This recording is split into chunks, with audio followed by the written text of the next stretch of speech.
una ruta que nos permite identificar los fundamentos, las formas, los contenidos y un tanto los desafíos y los retos que tiene la educación como una práctica que ha sido estudiada desde muchos puntos de vista, que ha sido reivindicada, pero a la que parece que muy poca atención se le presta. La educación es, yo así lo sigo creyendo, el segundo derecho más importante que deberían tener los seres humanos después del derecho a la vida. Creo que debería ser no solamente un derecho, sino una obligación que, que de no cumplirse debería tener sanciones, ¿cierto? Porque la educación es una estrategia de fortalecimiento, de desarrollo y de potenciación social, ¿cierto?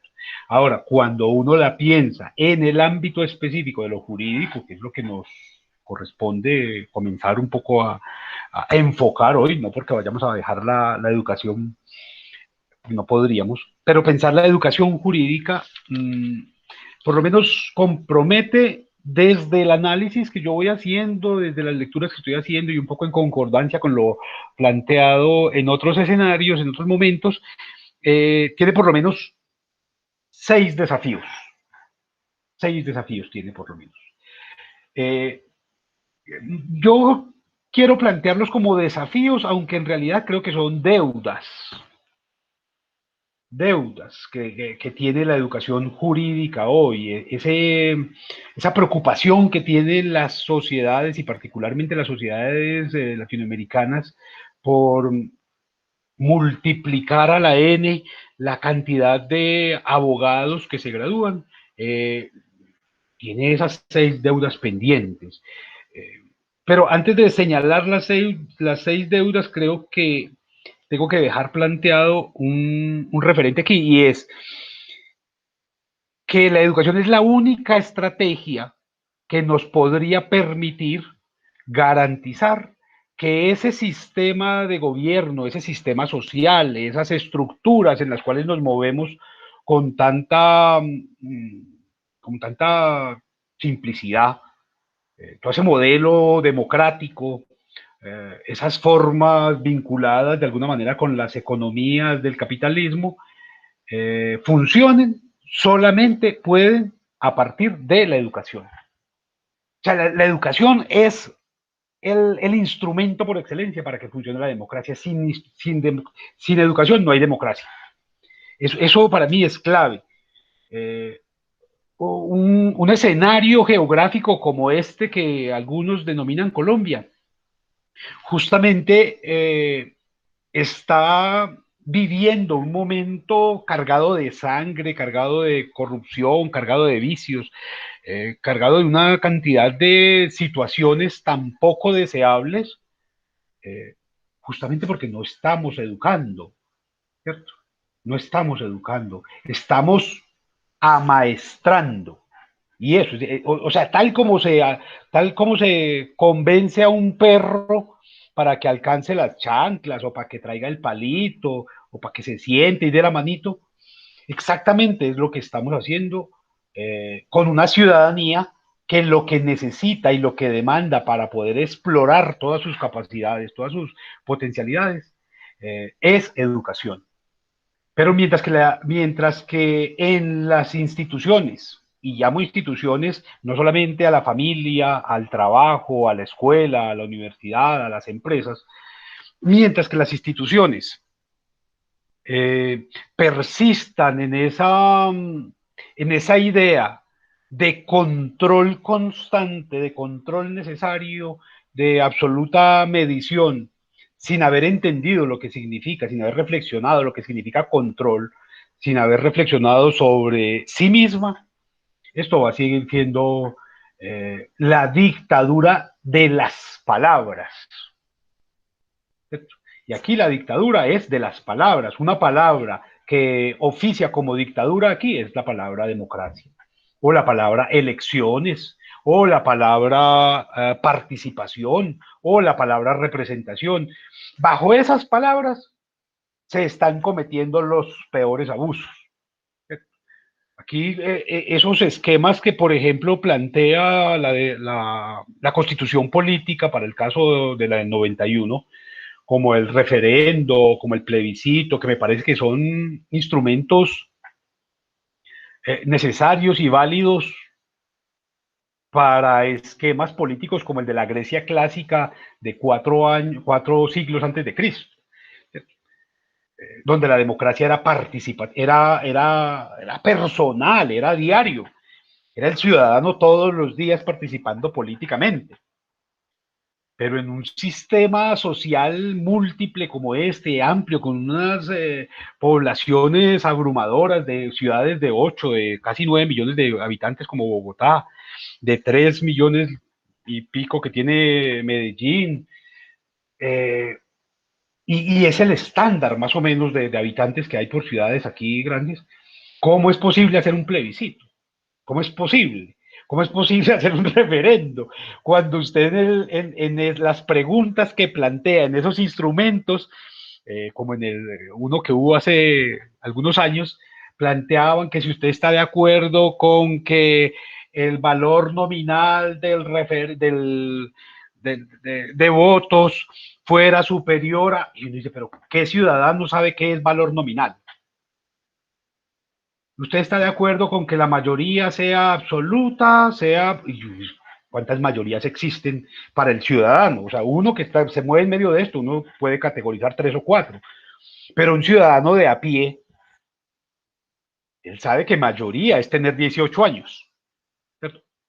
Pero ¿cuántas mayorías puede categorizar como para que le pregunten eso en una convocatoria a tomar decisiones? Yo creo que hay un asunto grave que tiene que ver justamente con la educación y esto empieza a ser ya el primer desafío, la educación para qué, la educación jurídica para qué y la educación jurídica para quién. Ese es el primer desafío o la primera deuda que tienen las facultades y los departamentos de derecho y las escuelas de ciencias jurídicas. Educación jurídica para qué y educación jurídica para quién. Yo tengo la convicción de que todos los ciudadanos tendríamos que recibir, por lo menos de manera básica, educación jurídica. Tendríamos que conocer nuestras formas de organización política, tendríamos que conocer nuestros códigos y que eso tendríamos que aprenderlo desde la casa y después en el colegio, en la escuela. Aprender, hombre, cuáles son los mecanismos de participación, cómo funcionan, cómo se elige aquí cada uno de esos cuerpos colegiados. Todo eso lo tendríamos que saber, pero ni siquiera en las escuelas de derecho eso termina siendo importante. Parece que se le entrega al otro la potestad y la obligación, además, de enterarse de cómo funciona eso. Yo conozco abogados que todavía siguen preguntando, venga, ¿y por qué en Estados Unidos votan tan raro y aquí no? Y no, ni siquiera entienden cómo funcionan esas formas de elección en diferentes contextos. Si es necesario entender las formas de otros contextos, porque como seres humanos solamente nos entendemos en relación con el otro. Es decir, Freddy de Jesús Cardona Londoño puede saber que él es Freddy de Jesús Cardona Londoño, no por él, no por él, sino porque él no es Roger Steve Beltrán Anaya. Uno se reconoce es en el otro, porque es el otro el que le dice, usted es un ser humano, usted es un hombre, usted es un estudiante, usted es un trabajador, usted puede creer que usted es Superman, usted puede creer que usted es Batman, pero es el otro el que le confiere a usted esencia en el mundo. Eso es pura dialéctica que ustedes supongo que manejan mejor que yo. Pero es eso, o sea, ¿quién le dice al delincuente que es delincuente? El otro. El delincuente dice, no, yo soy trabajador, yo soy rebuscador, yo soy emprendedor, pero es el otro el que le dice, no, usted no es emprendedor, usted lo que es un ladrón, o usted es un apartamentero, usted es un delincuente, es el otro el que nos da sentido.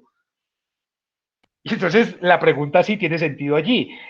Educación jurídica, ¿para qué? ¿Cuál es el objetivo? ¿Qué es lo que estamos buscando? Sacar abogados. Y entonces tendríamos que volver al primer encuentro que tuvimos, esa recomendación que les hice. Venga, ¿y qué es un abogado?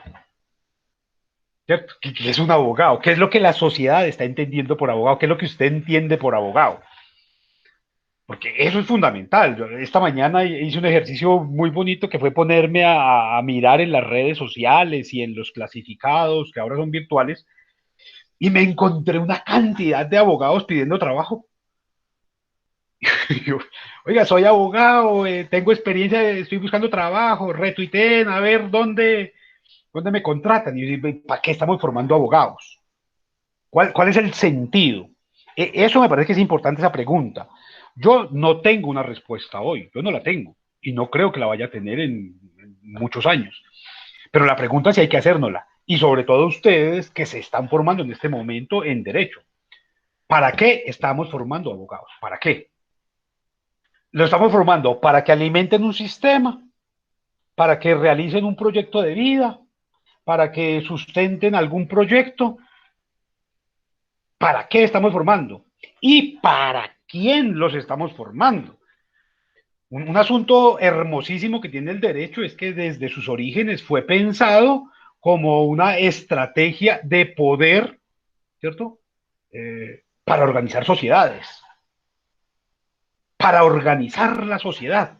Y el derecho se supone que era para eso, para organizar la sociedad. Pero yo tendría que lanzar una pregunta casi que como una especie de puñalada, ¿cierto? Y estamos tratando de organizar sociedades aquí o estamos tratando de beneficiar particulares. Profe, Dígame, eh, ¿puedo intervenir? por favor. Qué pena que lo interrumpa. Mm, es que con respecto a lo que usted dice, yo me he planteado otras preguntas y es pensando cómo imaginarnos una sociedad feliz y si en ese ejercicio de imaginarnos una sociedad feliz, ¿para qué sirve el abogado ahí? ¿Cierto? ¿Qué puede aportar un abogado a que una sociedad sea feliz? Y de ahí pues la pregunta que de hecho en una asesoría contigo tuvimos Juliana y yo, ¿por qué elige uno estudiar derecho?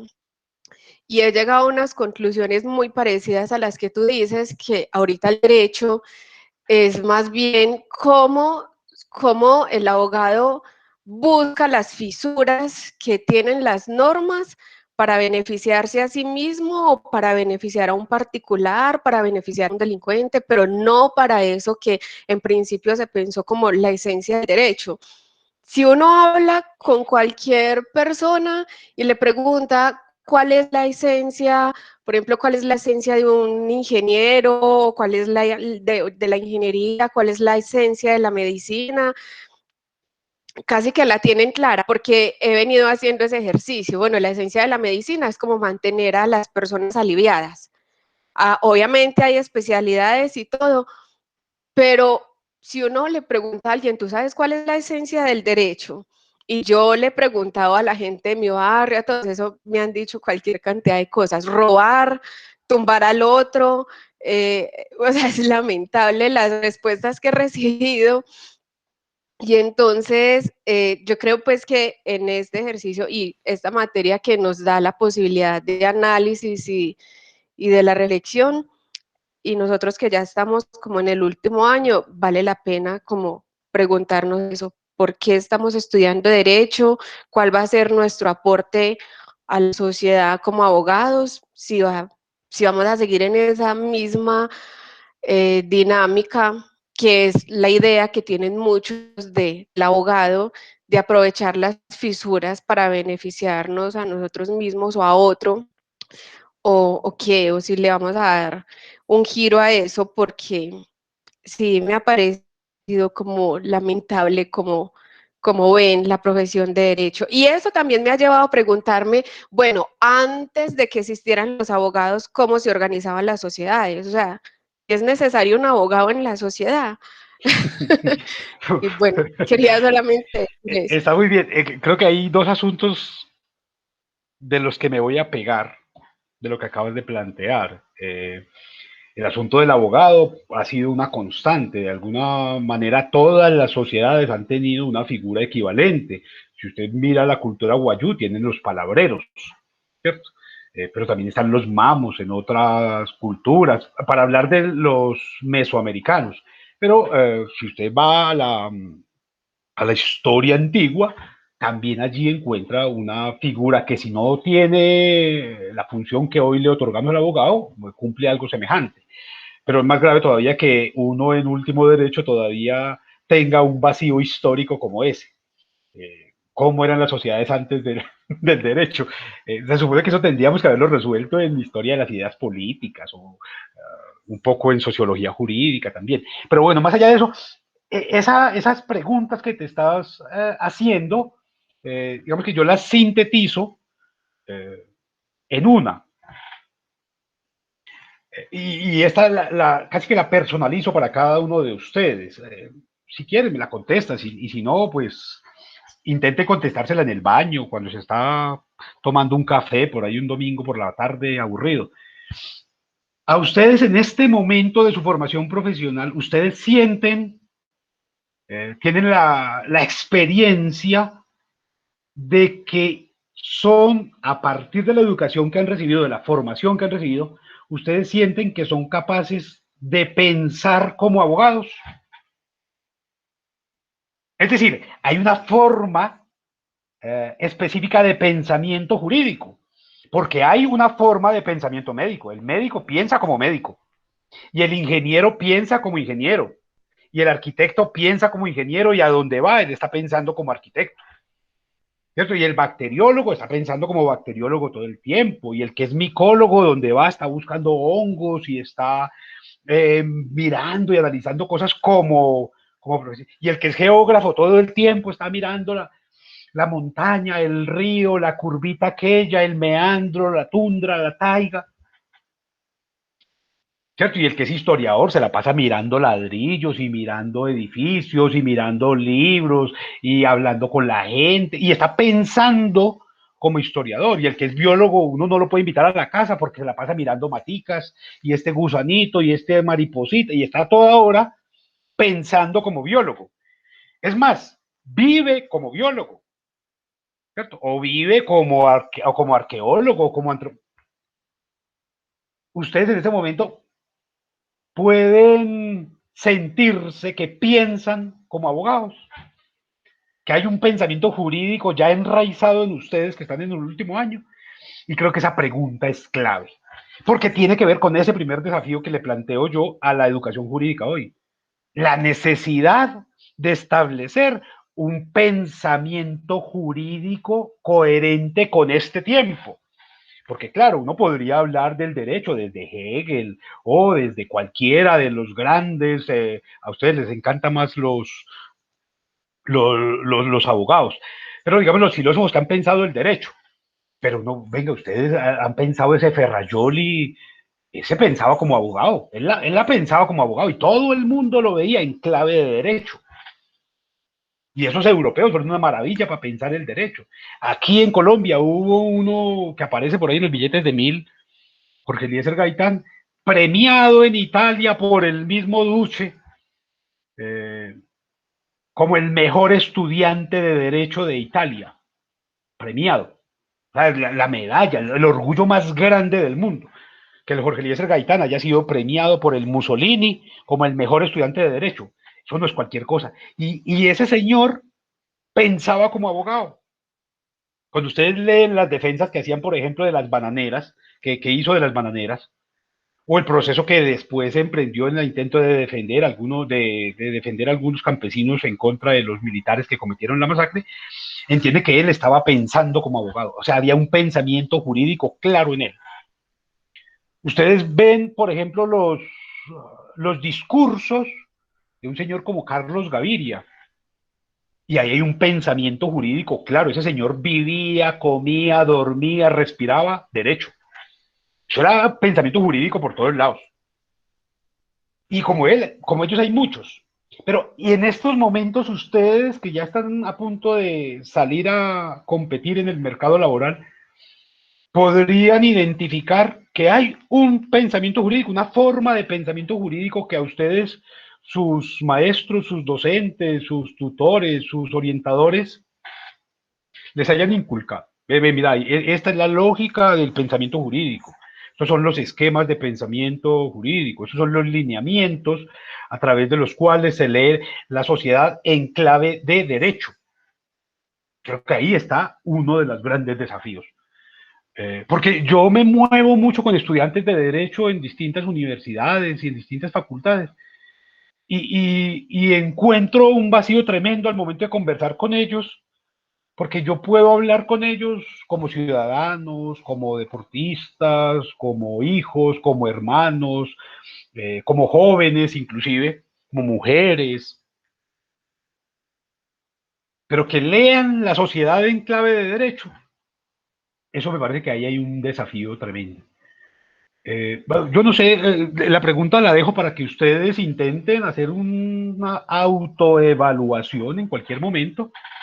Pues si son capaces de leer la ciudad, por ejemplo, o la universidad, o su propio programa académico en clave de derecho. Si usted es capaz de leer una serie, una película en clave de derecho, o un partido de fútbol en clave de derecho, o lo ve simplemente como un espectador más. Creo que ahí hay un asunto que tiene que motivar reflexiones, no solamente para ustedes como individuos, sino también para ese colectivo amplio que son las facultades de derecho, que son las escuelas de derecho.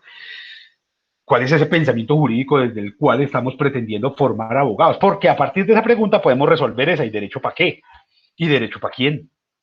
Si no hay pensamiento jurídico, entonces lo que estamos formando son técnicos jurídicos y cuando uno revisa los programas académicos de derecho, se encuentra que el 90% del pensum académico es para que aprendan una cosa que no sirve para nada, la ley. No sirve para nada porque aquí la ley cambia todos los días. Yo no sé si ustedes ya están suscritos a Legis, pero Legis todos los días le manda a uno las nuevas leyes. Ah, la ley que me aprendí ayer ya no sirve para nada. No, esa ya fue derogada. Vea, a esta le metieron un inciso. Y a usted le meten en la universidad el 90% leyes. La ley no sirve para nada en este país, porque todo el tiempo está cambiando. Ha cambiado la Constitución más de 100 veces. La Constitución, que se supone que nadie tiene por qué tocarla.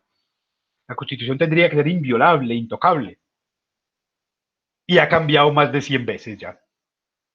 Ahora la ley. ¿Y usted qué estudia? 90% leyes. ¿Cierto? 5% proceso. ¿Cómo es que se operativiza? ¿Cómo es que se hace? ¿Cómo es que se resuelve? ¿Cómo es que se sigue el conducto aquí? Y bueno, todavía nos queda un 5% afortunadamente, que ese se lo meten en humanidades y en esa cosa que ustedes llaman rellenos.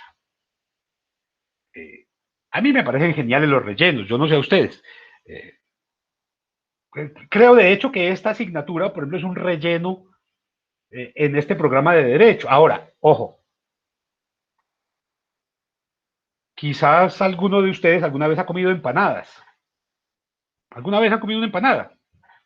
¿Qué es lo mejor de la empanada? El relleno. ¿Y se ha Relleno. comido una dona? Eso, lo mejor de las donas es el relleno. El relleno es tan bueno que hasta las mujeres se lo ponen en el brasier, que los hombres lo están buscando a toda hora. Lo único que los va a salvar a ustedes en un cóctel, en una reunión, en un seminario, es eso. Esto, los rellenos. Lo que usted aprenda de historia, de sociología, de educación, esto es lo que lo salva, porque eso es de lo que usted habla con la gente.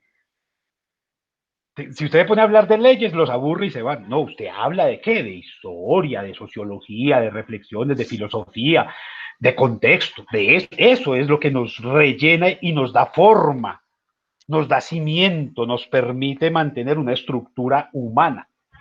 Y es a lo que menos le están apostando las universidades. Cada vez en las universidades hay menos humanismo. ¿Cierto? Historia, contexto, geografía, filosofía, todas esas cosas tendría que ser de lo que se alimenta el abogado para poder interpretar la norma. Pero si a usted lo que le meten son leyes y sale y la ley se la cambiaron, ¿Usted qué tiene? Nada. No tiene nada. Le cambiaron la ley. Le tocó volver, ay, tengo que hacerme un diplomado para ver una actualización, para ver si tengo que hacer una especialización. ¿Y esa actualización cuánto le dura? 3 meses. A los 3 meses vuelven y le cambian la norma, porque aquí cambia la norma como se cambia la camisa. Entonces digamos que ahí está el primer asunto. El pensamiento jurídico con el que se está motivando el para qué y el para quién del derecho. Eso es fundamental. Segundo desafío, porque los que yo planteo, pues seguramente hay muchos más, yo voy a plantearles 6. El segundo, el lenguaje. El lenguaje. Si el derecho hace parte de las ciencias humanas y sociales, y las ciencias sociales y humanas son el resultado del pensamiento, de la reflexión sobre el pensamiento, del análisis sobre el pensamiento, de la elaboración de pensamiento. Y como seres biológicos solamente pensamos a partir de palabras, cuánta es su riqueza de palabras, de léxico, de lenguaje, para poder pensar, para poder interpretar. Es decir, cuál es su diferencia lingüística con un ciudadano del común. Realmente usted en la universidad, en la facultad, en la escuela, en el departamento, si está recibiendo una formación que le permita enriquecer no solamente el lenguaje, el léxico, sino las formas de uso del lenguaje. Es decir, usted sabe leer, usted sabe escribir, usted sabe hablar. Y no me refiero a decodificar signos, a repetir de manera desorganizada el alfabeto, sino usted de verdad sabe leer, usted puede hacer una lectura literal, inferencial y complementaria de un texto. Usted es capaz de extraer conclusiones, de extraer las hipótesis, las ideas principales, las ideas secundarias de, de un documento, de un edificio, de un discurso. Y como abogados, la herramienta que ustedes tienen por excelencia es el lenguaje. Es el lenguaje.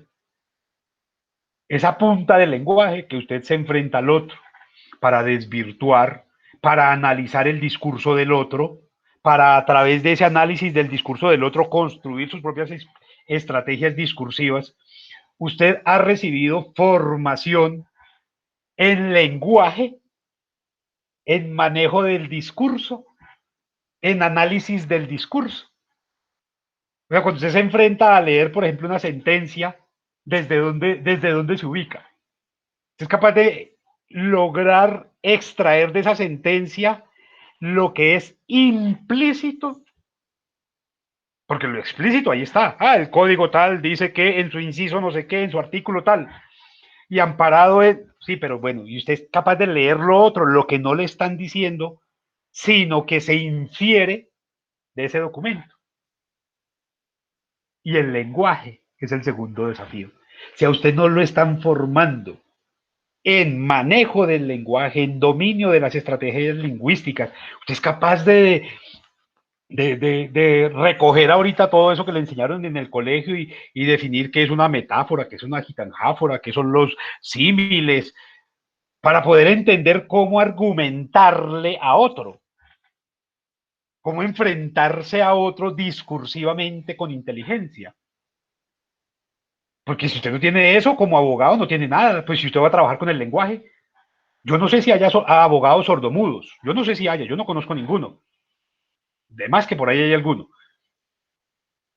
Pero sí tengo claro que los abogados trabajan es con el lenguaje. A usted le dicen, vea, redacte. Y usted sabe redactar. O usted es de los que baja el documento de internet y simplemente cambia los nombres. Si usted no sabe redactar, vamos a ponerlo en términos un poco más absolutos. Escribir es simplemente ordenar el pensamiento, ¿cierto? Y leer es interpretar el mundo. Si usted no lee, porque no sabe leer de verdad, entonces no sabe interpretar el mundo. Y si no sabe escribir, porque no sabe escribir, entonces tampoco sabe organizar sus ideas. Y si no sabe organizar sus ideas, ¿qué éxito puede tener en el ejercicio de una área específica del saber como lo jurídico? Entonces ahí hay una segunda deuda. Cuando yo digo eso es un desafío, en realidad es una deuda. Entonces, si usted no tiene pensamiento jurídico ni tiene lenguaje, ¿qué tipo de abogado es? Y apenas vamos con la segunda deuda. Yo no sé cómo van autocalificándose ustedes en ese ejercicio. Tercero, hay una deuda tremenda en la formación jurídica, en la educación jurídica, con las narrativas. Las narrativas, tanto las que usted toma del otro, las formas narrativas, los estilos,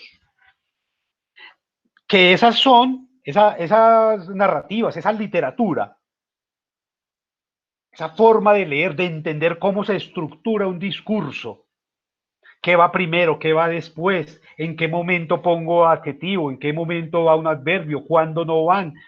Si usted no conoce esas narrativas, esa forma de organizar, cómo se encajan las novelas, por ejemplo, o un ensayo, cómo se hace cohesivo. Si usted no tiene eso, no puede apelar a una estrategia que quizás es la única estrategia realmente válida, valiosa y efectiva para formar abogados, el método de caso. Si usted no, si a usted lo están educando a punta de casos, no lo están educando, no se está educando en derecho. Sí, porque usted no tiene que aprenderse la ley, usted tiene que aprender es cómo esa ley se utilizó en determinadas circunstancias, en determinado caso, en determinada situación. Cuando usted se enfrenta a eso, al método de casos, cuando usted se educa a punta de casos, usted de verdad entiende, interpreta, comprende, analiza, piensa y proyecta, porque usted logra identificar cuáles son esas estrategias narrativas que se utilizaron para armar un discurso. Yo, en esto hay abogados que a mí digamos, no me generan serenidad humana, pero que los reconozco como tremendos oradores, tremendos elaboradores de texto, tremendos manejadores del lenguaje, ¿cierto? Y uno los escuchaba hasta hace unos años enfrentándose en el Congreso o sustentando algunas sentencias. Y qué pena, pues yo no le hago propaganda, pero me parece que es un hombre decente o fue un hombre decente. Carlos Gaviria era uno que para sustentar una sentencia, él apelaba a los griegos, a los egipcios, a los romanos, a todo el mundo. Y lo hacía con una coherencia, que no había por dónde meterse. Otro que a mí me cae tremendamente mal, un señor Londoño, que fue ministro además, esa habilidad lingüística de ese tipo, eso era intachable. A mí me parece que era un tipo muy amañado, pero esa habilidad lingüística, ese manejo del lenguaje, ese manejo de las narrativas, de las formas argumentativas, de las figuras literarias al servicio del derecho, son impecables. Eso pues no hay cómo discutirlas.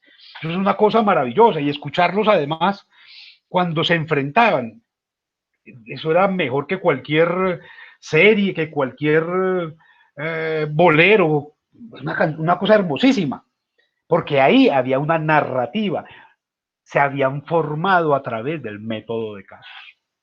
Y no se sabía la ley de memoria, sabían cómo se había utilizado la ley en determinadas circunstancias para lograr determinados efectos.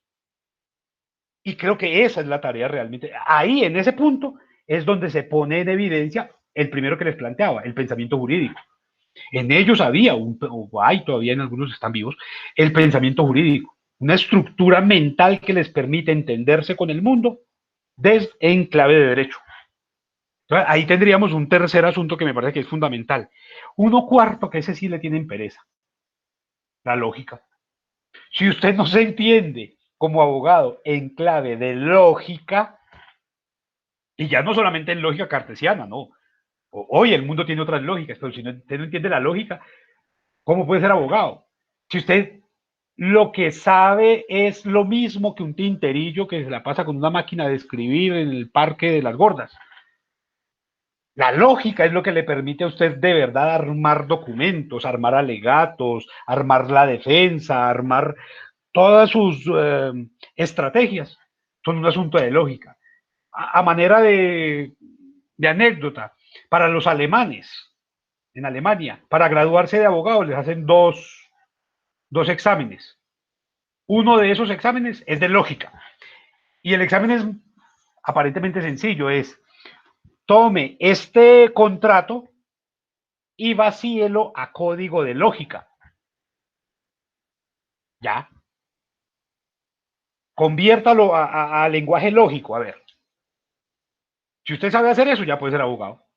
Pero si usted ni siquiera sabe qué es lógica, si usted no sabe qué es una premisa, si usted no logra entender las formas de relacionar premisas para obtener conclusiones, si usted no sabe de dialéctica, si usted no sabe qué es tesis, qué es antítesis, qué es síntesis, si usted no logra manejar esas lógicas, ¿cómo puede ser abogado?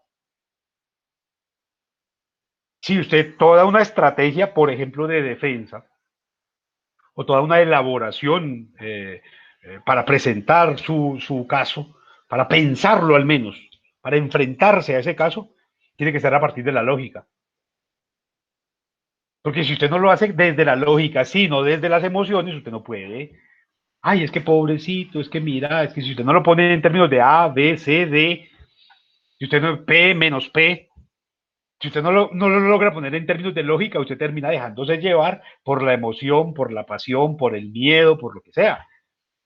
Entonces la lógica se nos convierte en el cuarto de los escenarios desafiantes que tiene hoy la educación jurídica. Y entonces tenemos pensar como abogados, como juristas, como abogados, pensar desde el derecho, la necesidad del lenguaje, del manejo, del dominio del lenguaje, las narrativas, las estructuras narrativas, entender cómo funcionan las estructuras narrativas. Si usted no es capaz de entender cómo funciona el pensamiento de Raskolnikov en Dostoyevsky para el caso de la gran novela que se supone que todos los abogados conocen muy bien, Crimen y Castigo, si usted no es capaz de entender jurídicamente cómo funciona eso, están perdidos. Pues ni siquiera lo leen, ni siquiera leen a Dostoyevsky. ¿Cómo puede haber un abogado que no haya leído a Dostoyevsky? Pues, no, yo leí el resumen. Yo lo escuché en un audiolibro. Yo vi la película. Hombre, si usted no lo lee para entender la estructura, cómo está armado eso, está perdido como abogado. No tiene nada que hacer en este mundo.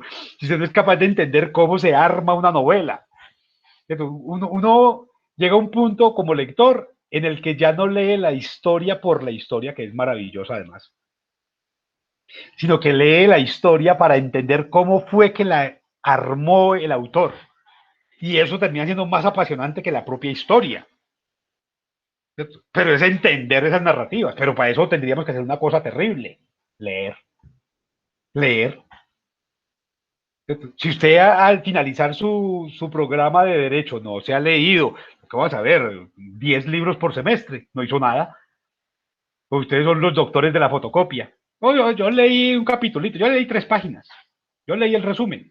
Yo leí la introducción y ni siquiera leí la introducción completa. Y entonces allí no pueden construir un pensamiento lógico que le permita vislumbrar dónde están las narrativas, cómo se están armando, cómo usted puede presentar, eh, digamos, los hechos para escribir un memorial, para redactar un derecho de petición al menos. Y entonces termina que bajando el documento de internet y llenando nombres. Porque no entiende cómo es que se arma el cuento para poderlo presentar. Y dependiendo de la presentación, el otro, dependiendo de cómo le presenten a usted los hechos, usted asume una postura. Usted predispone al otro. Por eso, para los colombianos particularmente, es tan importante ser el primero que cuente la historia. Venga, no, venga, yo le cuento. Porque es que si le cuenta el otro, le va a cambiar cosas, le va a alterar el orden, le va a dañar los colores, le va a quitar la emoción. Y esa tiene que ser la estrategia por excelencia del abogado, ¿cierto? Entender esas narrativas, cómo funcionan, ¿cierto? Cómo impactan, cómo determinan, cómo afectan. Entonces las narrativas son fundamentales, por supuesto. La lógica hay que entenderla. Quizás el quinto desafío que termina siendo hoy mal visto, la filosofía. Si usted no entiende filosofía, no entiende nada. Porque si usted logra entender de filosofía, pensemos por un segundo lo que significa la filosofía en términos del discurso. Cada escuela filosófica desarrolla una estrategia argumentativa y desarrolla una manera de entender la realidad, ¿cierto? Y eso es fundamental entenderlo, porque allí usted tiene referentes con los cuales moverse a través del lenguaje, siguiendo la lógica, que es lo que hacen todos los filósofos. Entonces el filósofo simplemente asume una estructura de pensamiento y se mantiene fiel a ella. Y con esa estructura de pensamiento es capaz de enfrentarse a los grandes problemas de la humanidad, que siempre son los mismos. Pues cambian los sistemas de pensamiento, los problemas son los mismos: la vida, la muerte, el amor, el dolor, el sufrimiento, la amistad. Esos son los mismos problemas de la filosofía siempre: el poder, la felicidad. Esos son problemas de la filosofía siempre. Pero cada vez que llega una nueva escuela de pensamiento, esos problemas toman distintas formas de interpretación, toman distintos sentidos, toman distintos lineamientos. Entonces, si usted no entiende de filosofía, si usted no conoce cómo ha ido transformándose la manera de entender el mundo, no puede oficiar como abogado realmente. No puede. Mí por eso hay una palabra que me parece espantosa, pero que muchos en derecho la reivindican mucho, y es el operador jurídico. Que es un operador jurídico, el que le carga el bolso a Marta Lucía.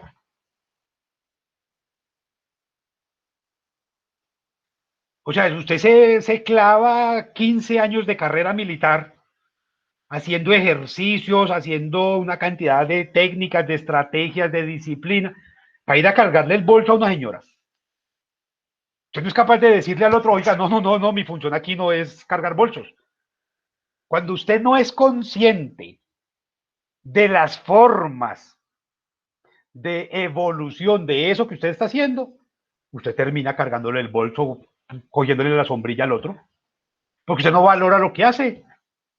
La mejor manera de valorarse usted, cada uno de ustedes allí, es cuando usted reconoce cuál es su apellido. Entonces, Sánchez, sí, es que yo soy de los Sánchez que viene de, hija de, nieta de, bisnieta de, y arma su árbol genealógico. Y entonces usted se siente orgulloso: caramba, es que vea, hay toda una tradición que logra sustentar quién soy yo. Pero y cuando usted es NN, no importa, lo tienen en una fosa común. Pero cuando usted tiene apellidos, y eso significa cuando usted logra reconocer su tradición o la de su carrera, la de su elección, la de su casa, a usted ya no la vende por cualquier peso.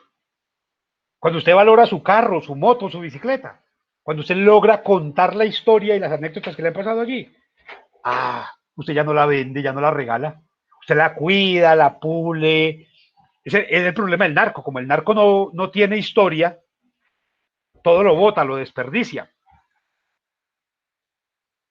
Entonces el abogado lo primero que tendría que tener el abogado es una valoración de aquello que lo sustenta frente a los demás, que es el lenguaje racional lógico, las narrativas, y eso traduce: estudie filosofía. Usted entiende cuál es la diferencia entre el pensamiento platónico y el aristotélico, y de ahí es capaz de establecer cuál es la diferencia que hay con Agustín y con Tomás y con la Edad Media y con la Ilustración. Se puede hacer ese rastreo. Les hago, les propongo un ejercicio simple. Intenten pensar un libro. Un libro. Es un libro. Un libro. Piensen, ¿qué es un libro para Platón? Explíquenmelo desde la lógica platónica. ¿Qué es un libro? ¿Qué es un libro para Aristóteles? ¿Qué es un libro para Tomás de Aquino? A ver. ¿Qué es un libro para Kant? ¿Qué es un libro para Hegel? ¿Qué es un libro para Marx?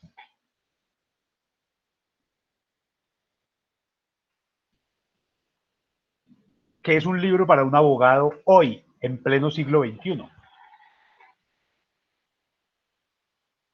Y si usted no tiene en este momento, a punto de graduarse, no tiene una noción que le permita decir, hombre, pues si Platón es un idealista, entonces para Platón la idea del libro está determinada por el mundo de la perfección, ¿cierto? Es el acto imperfecto a través del cual el hombre logra reconocer la ausencia de saber específico y que pretende mantener la memoria. Ah, Platón, ahí está. Y para Aristóteles, no, Aristóteles, él no es esencialista como Platón, ¿cierto? Él está pensando siempre en funcionalismo. Entonces, para Platón es una estrategia a través de la cual puede permanecer en la memoria la información que resulta necesaria para. ¿Y qué sería para Tomás de Aquino? Para Tomás de Aquino, que mantiene las estructuras, entonces dice, primero, arriba de la escala está Dios, después están los ángeles, después están los santos, después está el hombre, después está la mesa, después está el libro. Porque para Tomás de Aquino todo hace parte de una jerarquía. ¿Y qué será el libro entonces para un dialéctico como Hegel? Pero si usted no logra entender qué es la dialéctica, cuál es el impacto de Hegel en el derecho, si usted no logra entender cuál es el asunto que tiene Marx con el derecho, para la preocupación que tenía Juliet hace un rato, que sería una sociedad sin derecho, ahí está Marx. Marx es el primero que dice, no, hombre, acuérdense que Hegel está equivocado. Hegel cree que el mundo es perfecto porque existe el derecho, porque todos los problemas los podemos resolver por vías políticas, por vías de discusión. Entonces, para Hegel el mundo es perfecto porque tiene abogados, porque los abogados logran resolver los problemas por vías pacíficos. Pero viene Marx, que también es dialéctico, y le dice, no, papito, usted está equivocado. El peor invento de la humanidad, del ser humano, es el derecho. El peor invento que hay es el Estado, porque el Estado siempre está representando a los poderosos y se está aprovechando de los débiles. Entonces, por eso para Marx los abogados son un estorbo, mientras que para Hegel son una maravilla. Pero si usted no es capaz de hacer el seguimiento de esas formas de pensamiento, ¿de qué va a hablar en el cóctel? ¿Cómo va a descrestar a ese muchacho que le gusta, a esa niña que le coquetea? Si usted llegue a hablarle a ella o a él de Hegel y cae a sus pies, ahí mismo. La sociedad, el mundo entero, usted llega donde el juez y hable, le vea, es que Hegel plantea esto, Marx plantea esto, eso que usted está diciendo contradice los presupuestos de la lógica existencialista vea, y el juez se pone de su parte porque sabe que usted es más inteligente que él. Porque el juez no ha leído eso, que los jueces aquí no leen nada, aquí lo único que leen es donde diga 50.000, 100.000. Aquí tendríamos que pensarnos en unas lógicas desde la filosofía también para formar abogados. Un abogado que no sepa filosofía, ¿cómo puede ser abogado? Entonces ustedes les venden la historia de que es que el abogado no está, que para eso está el filósofo. No. El abogado que no sepa lenguaje, que no sepa lógica, que no sepa filosofía, no puede oficiar con efectividad. Termina siendo un técnico jurídico. Técnico jurídico. Eso es lo que termina siendo. El sexto desafío que les planteaba, que son 6 los que yo encuentro. Una necesidad de interdisciplinariedad. Si el abogado no es capaz de meterse en el campo de la psicología, de la antropología, de la sociología, para pensarse, para fortalecerse y para hacer interpretaciones de la ley, está perdido. Vea, yo sé que a ustedes les encanta mucho esa pirámide del poder. A ustedes les encanta ese tipo de cosas y siguen creyendo en ese hombre como un santo. Vea, dato para que lo tengan ahí. ¿Quién era el mejor amigo de él?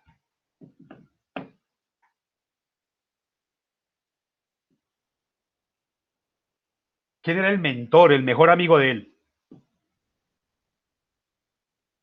Ay, vea, Tatiana, por Dios, no vaya a decir eso. Menos mal que lo escribió.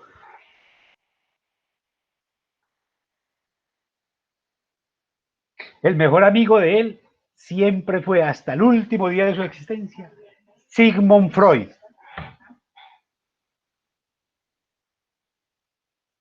Por casi 15 años asistió todas las semanas al círculo psicoanalítico, a discutir, a debatir. Allá presentó sus ponencias. Y esa conferencia maravillosa que seguramente ustedes ya leyeron, en la que él enfrenta la formación del Estado con Totem y Tabú, no es gratis. Era una manera de reconocerle a Freud todo el impacto que él había tenido en la construcción de su teoría pura del derecho. El mejor amigo, Sigmund Freud. Y el segundo mejor amigo, ¿sabe quién era? Piaget, el pedagogo.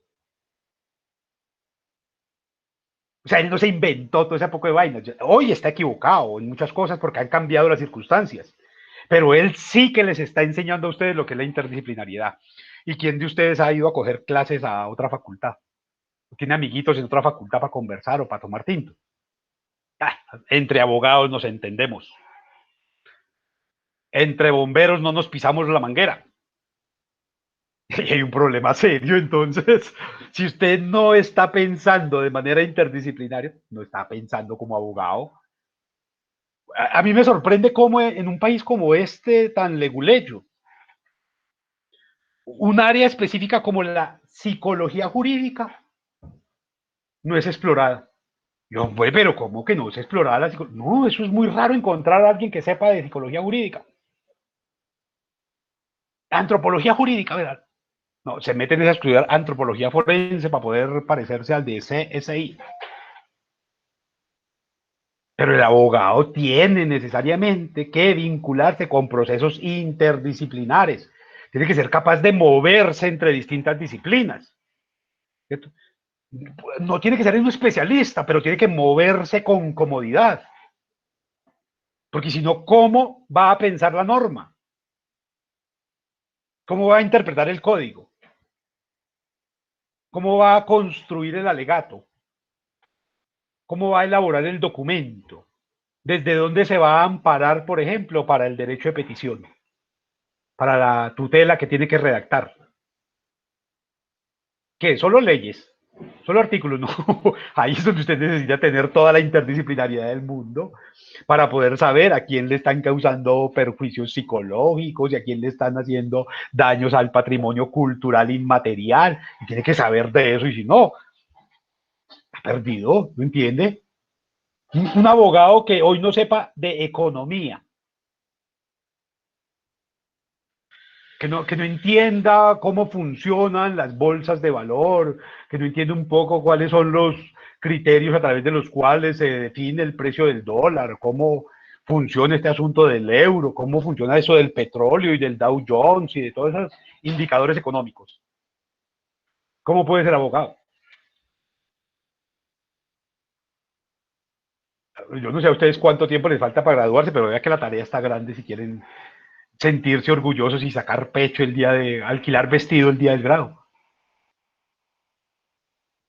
Porque si usted no tiene pensamiento jurídico, no tiene lenguaje suficiente, no tiene narrativas, dominio pues de la literatura, no tiene lógicas, filosofías, si usted no tiene interdisciplinaridad, no puede llamarse abogado.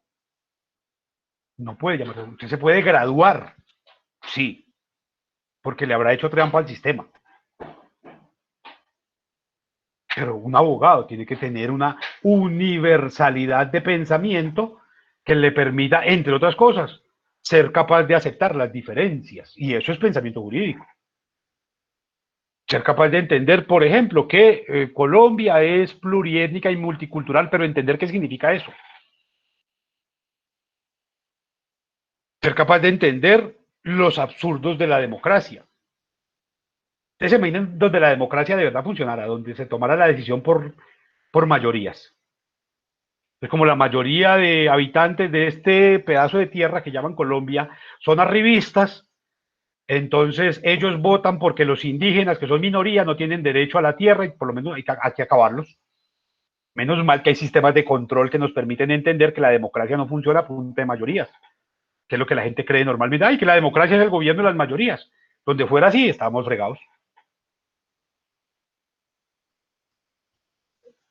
Pero eso solamente puede suceder en un sistema como este, en los que la educación jurídica es más una especie de comodín, una palabra rara como democracia, como justicia, como paz, como guerra, como campesino, que está vacía, que no tiene contenido, que no nos merece respeto. A ver, ¿dónde están los tratados en este momento que nos hablen de la defensa de la Constitución? Yo quisiera conocer a esos abogados constitucionalistas que defienden que la Constitución tiene que ser cambiada todos los días como está siendo cambiada. Y uno los encuentra y todo, no, no es que la Constitución del 91 es una maravilla, sí, y si es tan maravillosa, ¿por qué la cambian todos los días? Es que los códigos colombianos son los más completos de Latinoamérica, y si son así, ¿por qué los tienen que estar reformando a toda hora?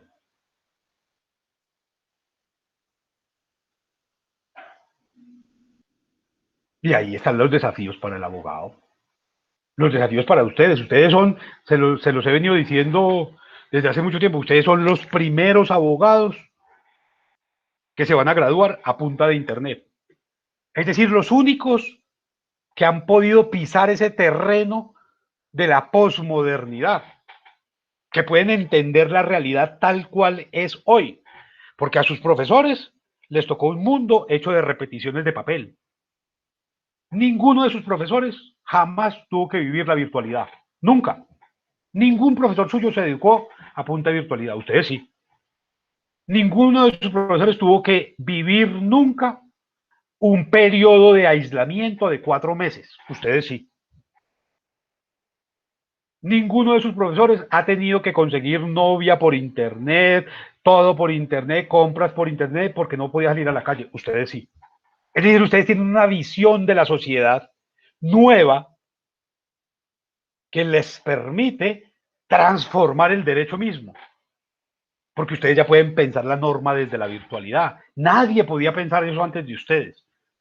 Ustedes son unos privilegiados maravillosos, porque ustedes tienen el escenario nuevecito. Ustedes están más o menos igual que el carro que acaban de tirar allá en Marte, explorando terrenos vírgenes.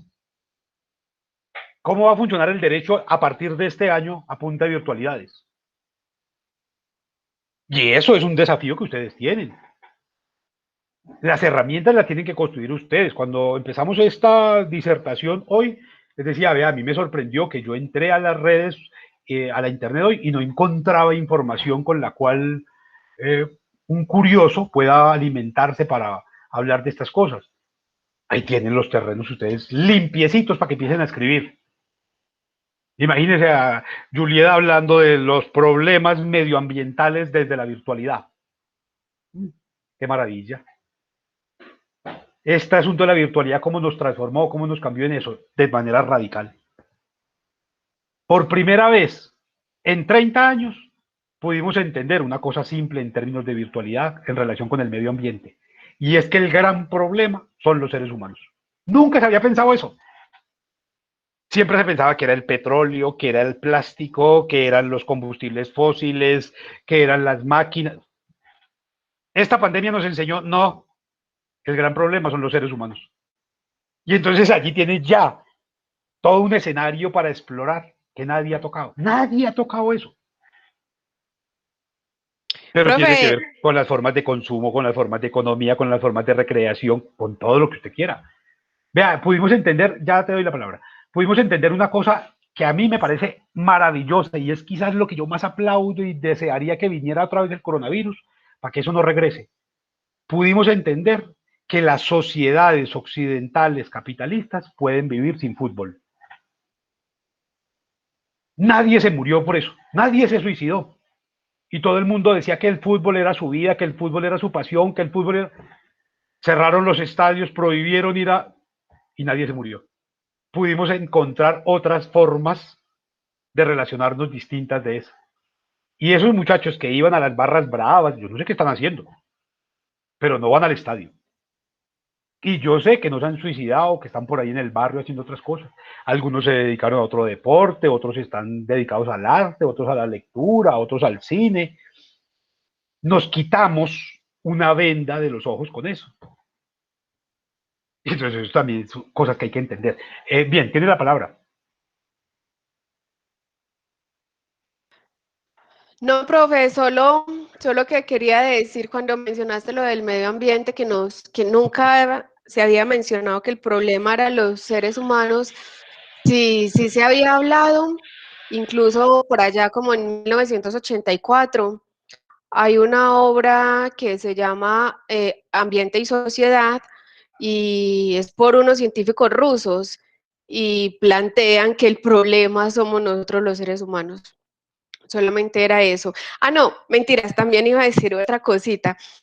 Es que cuando estabas mencionando lo de los desafíos o deudas, mmm, mencionaste esto de pensar como abogado, pero el último desafío lo mencionas como la necesidad de interdisciplinariedad. Entonces, no me queda todavía muy claro cómo es eso de pensar como abogado, porque yo soy más de esto de pensar o de la necesidad de interdisciplinariedad, o sea, no tener un pensamiento solo exclusivo de una área. Me gusta más las generalidades y que estén presentes otras áreas en un campo. Eso me parece más amplio. Entonces, no sé si lo entendí mal, pero me parece como una contradicción eso de pensar como abogado, pero también la interdisciplinariedad. Claro, no, no creo que haya contradicción. Creo que si no tenemos una estructura jurídica de pensamiento, ¿quién va a hablar con el psicólogo y quién con el antropólogo y quién con el médico y quién con cualquier otro profesional? Si el abogado no logra identificarse con un pensamiento propio desde lo jurídico, en una discusión o en un debate o en una conversación interdisciplinaria, ¿desde dónde va a hablar? Va a hablar desde la ley, desde el código. Y ahí estaría un problema serio, porque es que el abogado no es códigos, el abogado no es ley. El abogado tiene que ser una forma de entender el mundo desde lo jurídico. Voy a tratar de ejemplificar Profe, para es entender que, ¿sabes? esto.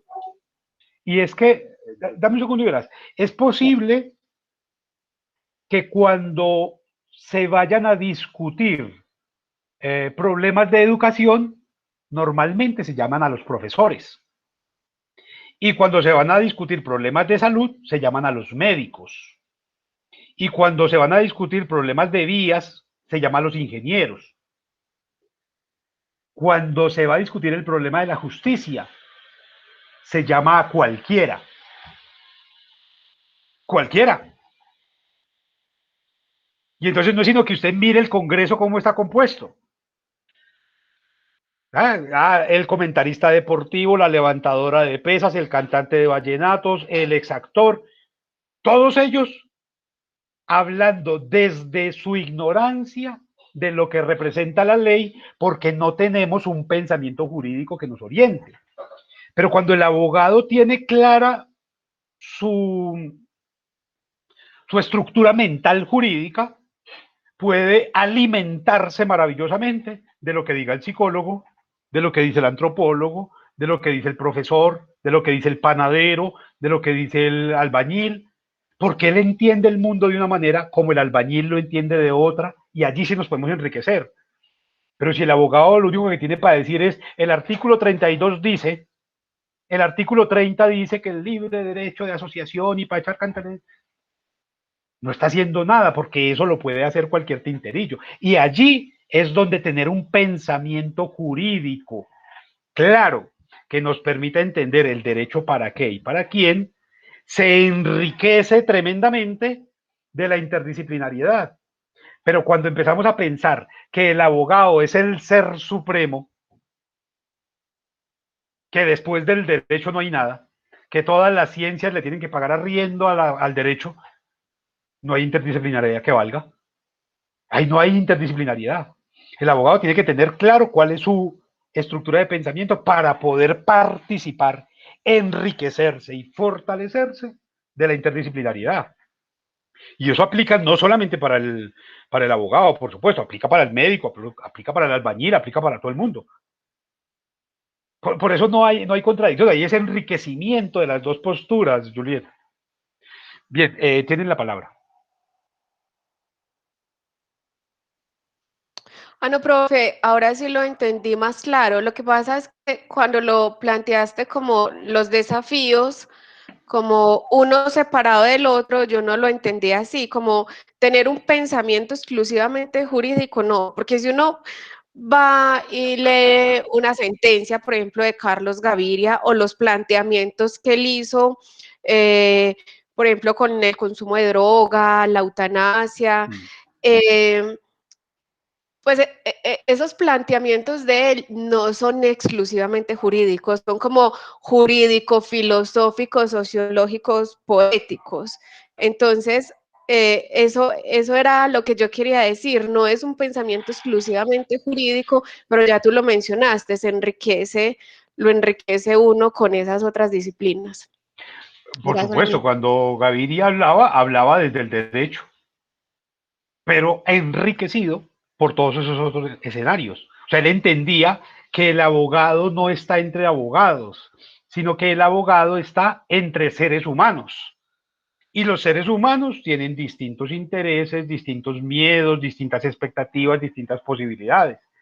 Pero cuando pretendemos que todos tenemos que ser abogados y todos tenemos que inclinarnos ante el código, tenemos un problema serio, porque ante el código no hay que inclinarse, lo que hay es que abrirlo, leerlo y cuestionarlo. Preguntarle a ese código si ese código se corresponde con lo que está pasando hoy, con nuestro contexto, con nuestra relación, con el mundo. Pero si aplicamos el código porque el código lo dice, que es un poco lo que le pasa a uno cuando se compra un celular o cualquier, lea todo esto. Uno no lee ese contrato, porque ¿para qué? O lo firma o no hay celular. No hay celular, no hay compra que valga. Sí, no, yo no estoy de acuerdo con esto, entonces no lo lleve, ya. Pero yo lo necesito, pero tiene que firmar. Porque ese papel fue hecho desde la ley para la ley, no para los ciudadanos, no para los compradores, no para los usuarios. O sea, el abogado está pensando en el usuario. El abogado de una compañía de telefonía, ¿de parte de quién se pone cuando va a redactar un contrato? ¿De parte de 50 millones de usuarios o de parte de uno, que es el que le está pagando? Aunque esté jodiendo a los 50 millones de usuarios. Y ahí hay un problema, que es el no reconocernos como parte del mundo. Porque es que inclusive ese mismo abogado que está redactando eso tiene que usar celular. Y cuando se le daña, le toca acogerse a lo que él mismo redactó. Y lo que hizo fue perjudicar a todo el mundo. Cuando un abogado dice, vea, hay que sacar a estos indígenas de allí para tumbar esos montes de la Sierra Nevada, porque hay una compañía que tiene derecho a... Pues venga, y nosotros, no dice la Constitución que tenemos derecho a un medio ambiente sano y a proteger nuestros recursos. No, prima la propiedad privada, pero y entonces la Constitución, ¿por qué carajos dice? Pues si esa Constitución es social, es porque no se concentra en los derechos del individuo, sino también el de los colectivos. Y entonces esa Constitución me está diciendo que defiende derechos económicos, sociales y culturales.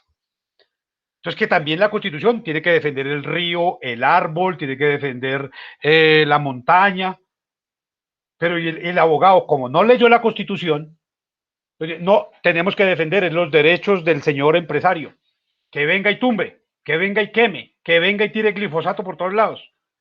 Venga, pero la Constitución, norma de normas, dice que el Estado colombiano tiene la obligación de cuidar sus ríos, sus montañas y sus recursos naturales.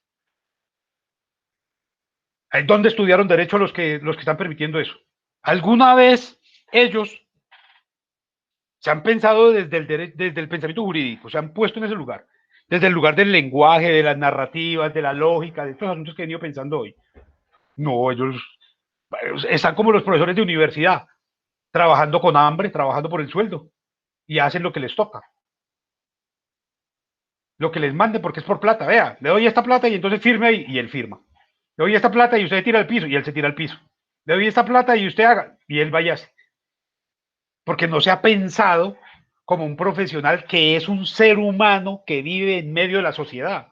Ese es inquietud aquí en relación con la educación jurídica. Estamos pensando en quién para ejercer el derecho. Esa es la gran pregunta, por eso empecé con eso. ¿Derecho para qué y derecho para quién? Porque si lo que estamos es formándonos para ser los empleados de dos traquetos que son dueños de medio país, pues apague y vámonos, apague y vámonos. Pues no tiene ningún sentido este tipo de escenarios de discusión y de construcción porque no vamos a cambiarlo nunca. Pero tendríamos que darnos la oportunidad de debatir, de discutir, de construir, de elaborar y, por supuesto, de enfrentarnos de manera argumentada a esos otros que están abusando de una tarjeta profesional para acabar con todo un Estado social de derecho, organizado en forma de república unitaria, centralista. ¿Cómo nos entendemos allí entonces? ¿Cuál es su lugar como abogados? Ahí es donde está el desafío para ustedes.